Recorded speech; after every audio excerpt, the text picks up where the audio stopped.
Je vous ai également demandé de bien vouloir évoquer avec moi la musique qui vous accompagne, qui vous emporte, sur laquelle vous dansez, le cas échéant, et le cinéma qui vous a bouleversé, les réalisateurs, scénaristes qui comptent pour vous. C'est à vous.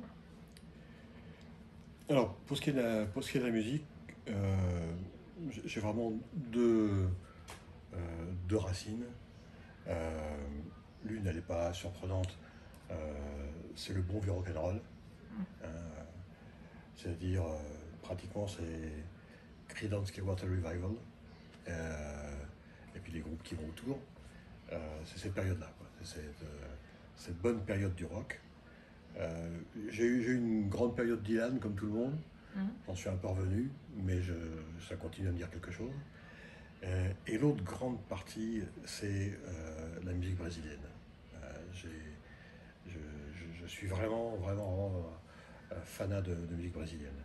Euh, j'ai le même handicap de celui que j'ai évoqué pour les livres, c'est-à-dire qu'un manque absolu de mémoire. Mais si on regarde là les CD, il doit y en avoir au moins 200 de musique brésilienne. Euh, et dans la musique brésilienne, il y a vraiment deux directions. Il y a peut-être même trois d'ailleurs. Il y a la direction de la bossa nova. Euh, j'ai vu un jour, et j'en ai parlé avec un chanteur de rue avec qui je suis très copain, qui est à la rue Mouffetard, et on se voit tous les jours et on discute de tout ça. Donc lui, il est hypermnésique. Donc lui, il se souvient de tout. Quelle Et chance. moi de rien. Et Quelle moi de chance. rien. Et, euh, et il a bien connu Pierre Barou. Et un jour, j'ai vu un documentaire sur deux Pierre Barou qui se passe, je crois, à Bahia et pas à Rio. Et c'est juste une caméra posée sur une terrasse en plein air. Et il y a une grande table avec une vingtaine de jeunes qui discutent et qui parlent. Et autour de cette table, il y a tous les gens de la bossa nova. C'est-à-dire il y a Maria Bethâne, il y a Caetano Veloso, il y a Paulinho da Viola, il y a je sais pas si Chico Buarque est là, mais voilà. Et d'un seul coup, je me dis, voilà, il y a une bande de copains qui va créer un son, mais plus qu'un son, euh, qui va courir le monde entier. Donc, cette vague-là, la bossa nova, euh, avec évidemment, de façon incontournable, Chico Buarque. Chico Buarque, je, on peut écouter 100 fois toutes ces chansons.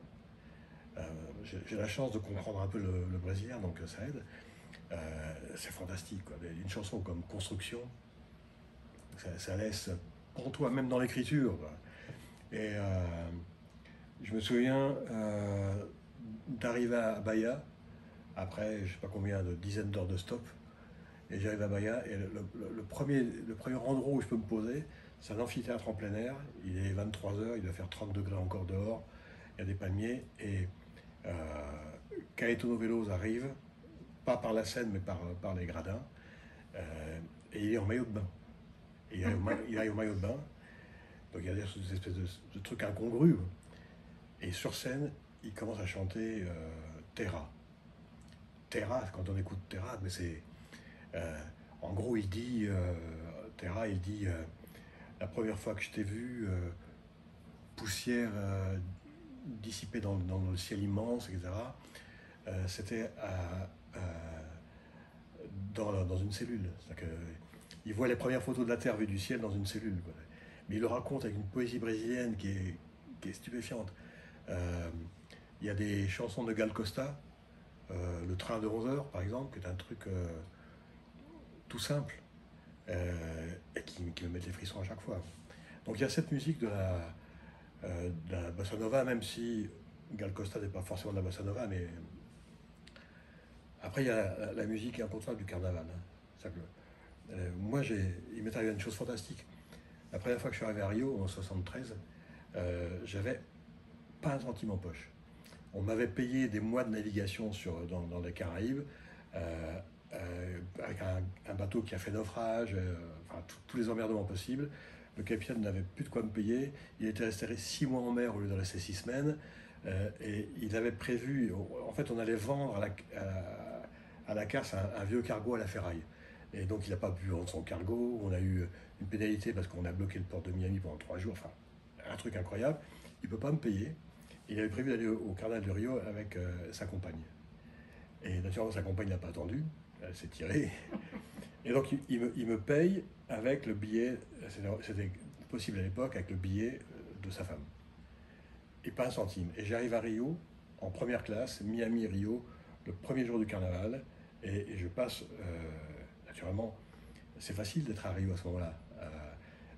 La journée, on dort sur les plages, et le soir, on fait la fête, et tout le monde vous paye à bouffer, à manger, à boire, etc. Mais je veux voir le carnaval. Et donc, je m'approche du lieu du carnaval. À l'époque, ce n'était pas encore le Sambodrome, c'était encore la Grande Avenue. Et les rues perpendiculaires étaient bloquées. Je m'arrive avec mon sac de marin sur le dos. J'ai 23 ans. Et il y a 4-5 barrages de flics. Et je passe le premier barrage, je baragouine quelque chose, en espèce d'espagnol de quincaillerie, etc. Et le pauvre Troufion a tellement marre qu'il me laisse passer, puis j'en passe un deuxième. Petit à petit, j'arrive à un moment, on me demande même, j'arrive avec des gradés qui sont moins complaisants que les autres, et je baragouine, je vénère, je sors des cartes. Je me souviens, je sors ma carte du Crous, pour dire que j'étais journaliste, que j'étais ceci, que j'étais cela. Et finalement, je les emmerde tellement qu'ils me laissent passer. Et avec mon sac sur le dos, j'arrive sur l'avenue du défilé. Et à ce moment-là, passe Manguera, la plus belle école de samba. Et je suis avec mon sac à dos, je suis pris dans le mouvement de Manguera. C'est mon premier carnaval, ma première musique de carnaval, je la fais dans les rangs de Manguera, dont personne ne vient m'enlever. Et je défile jusqu'au bout de l'avenue avec Manguera. Donc il y a un attachement viscéral à la fois à la musique du carnaval et à la fois à Manguera. Moi, c'est au Brésil, je suis flamengo, rouge et noir, et Manguera, rose et vert. Rien d'autre. Et c'est d'ailleurs comme ça qu'il faut faire. Parce que j'ai suis retourné 10 fois au carnaval après. J'ai vu ces touristes arriver et s'installer dans les gradins après avoir payé une fortune et le voyage et la place dans les gradins et regarder le défilé. C'est très beau le défilé. C'est comme si 1000 revues du Lido défilaient les uns derrière les autres. Mais ce n'est qu'une revue. Quand on sait qu'il y a 10 points de jugement, quand on sait sur quoi juger il y a un jugement sur la batterie, la régularité du défilé, les meneurs de danse, les meneurs de batterie, ce qu'on appelle le cordon du début, etc. Quand on sait ça, on regarde toutes les autres écoles, on compare son école. Voilà. Et donc, après cette petite parenthèse brésilienne, la musique du carnaval. Et ensuite, il y a au Brésil une troisième musique qu'eux-mêmes appellent la musique populaire brésilienne, MPB. Et sous le sigle MPB, il y a plein de musiques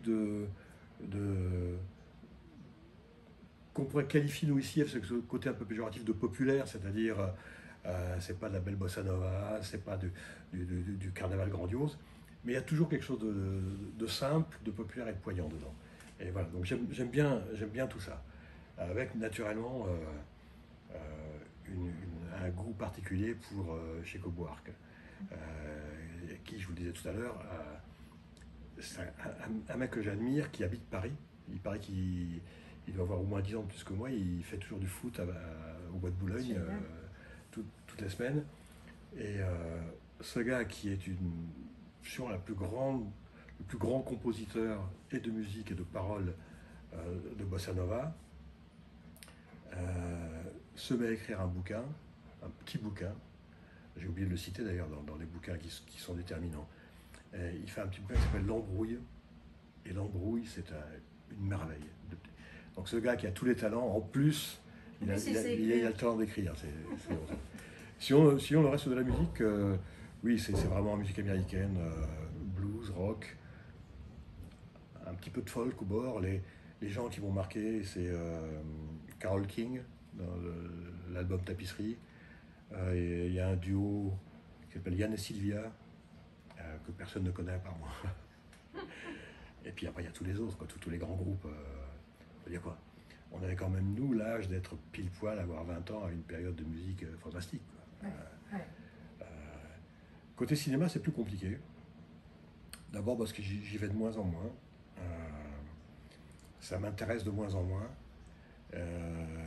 Et puis, c'est passé dans le cinéma quelque chose de fantastique, c'est que les séries sont devenues cinématographiques et les films sont devenus des téléséries, quoi.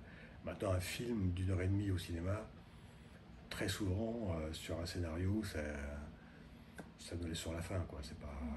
Alors que les séries vont en profondeur. J'ai vu, il n'y a pas très longtemps, là, alors je ne vais jamais le dire, mais Mare of Easttown, Remarquable. c'est magnifique. Mais qu'est-ce que c'est remarquable. C'est magnifique dans tous les... Elle est juste... mais tout, il n'y a pas un seul personnage à côté, il n'y a pas un seul cadrage à côté. C'est un tout petit poil exagéré dans le scénario, parce que vraiment, elle est dans une famille qui a tous les emmerdes du monde. Totalement bizarre. Ouais.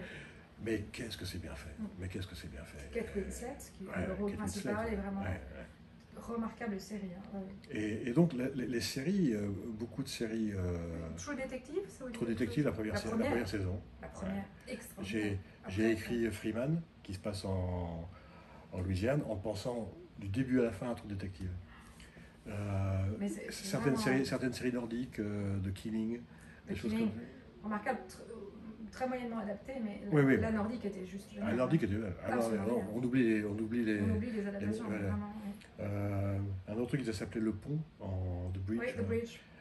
Pareil. Brown. Ouais, un truc anglais. Voilà. Et ces séries-là, elles sont devenues tellement denses, tellement fortes, tellement puissantes, que pour ma part, elles ont réduit le cinéma à ce qu'il est devenu. C'est-à-dire que 15 000 explosions par seconde, des voitures qui roulent à 450 km/h.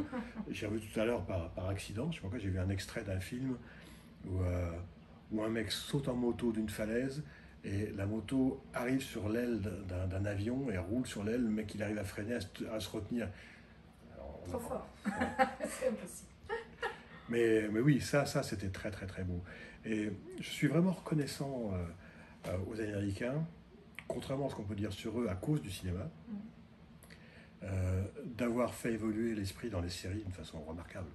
Depuis Soprano, quoi. Depuis Soprano, mettre en scène une famille de truands et donner des sentiments et des émotions à cette famille de truands, c'est fantastique. Donc voilà, mon univers cinéma, il est très limité. Mon univers série, il se développe bien. Un très beau matériau.